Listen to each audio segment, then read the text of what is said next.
Hello बच्चों, आइए इस प्रश्न को देखते हैं। एटीपीएज एंजाइम के दो भाग होते हैं। ये कौन से भाग हैं? थाइलेकॉइड झिल्ली में यह किस प्रकार व्यवस्थित होते हैं? एंजाइम के किस भाग में समविन्यासी परिवर्तन होते हैं? इस प्रश्न की जो मुख्य अवधारणा है, मुख्य अवधारणा वह है एटीपीएज एंजाइम। इस प्रश्न की जो मुख्य अवधारणा है वह है ATPase enzyme. ATPase enzyme ATP का संश्लेषण करने में सहायक एंजाइम होता है, इसीलिए इसका नाम एटीपीएज एंजाइम है। यदि हम एटीपीएज एंजाइम की संरचना को देखें तो इसमें दो भाग होते हैं। इसके दो भाग होते हैं जिन्हें F0 तथा F1 कण कहा जाता है। इन्हें F0 तथा F1 कण कहा जाता है।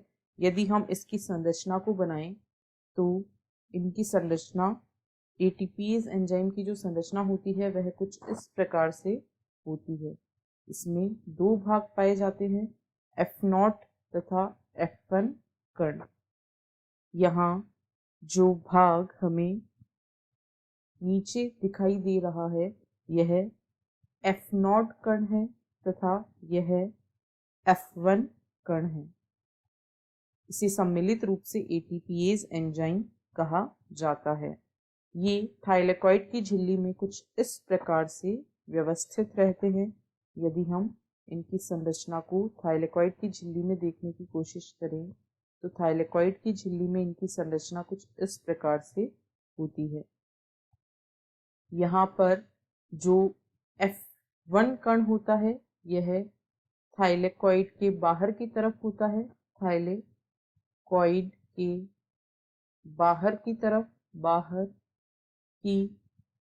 होता है, जबकि जो F0 कण होता है यह थाइलेकॉइड के अंदर की तरफ होता है। यह थाइलेकॉइड के अंदर की तरफ होता है। जब F0 से होकर प्रोटॉन गुजरते हैं, जब F0 चैनल से प्रोटॉन गुजरते हैं तो F1 गुजरते हैं, तो ऐसा होने पर जो F1 होता है उसके अभिविन्यास में परिवर्तन होता है। F1 के अभिविन्यास में परिवर्तन होता है।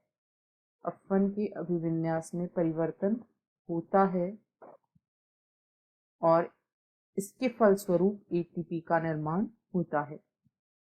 तो यह एटीपीएज एंजाइम की संरचना थी और उससे संबंधित कुछ मुख्य बिंदु थे। आशा है आपको प्रश्न समझ आया होगा। धन्यवाद।